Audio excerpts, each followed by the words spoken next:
গুনার বস্তার মধ্যে যদি শিরকের গুনাহ না থাকে, তাহলে পুরো জমিন পরিমাণ ক্ষমার বস্তা নিয়ে আমি আল্লাহ তোমার কাছে হাজির হয়ে যাব।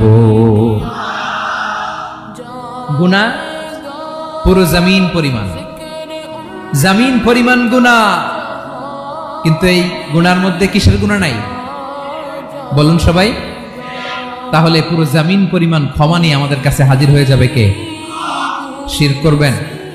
শিরক করলে বাঁচার উপায় আছে? বাঁচানোর মালিক কে? আওয়াজ করে বলেন।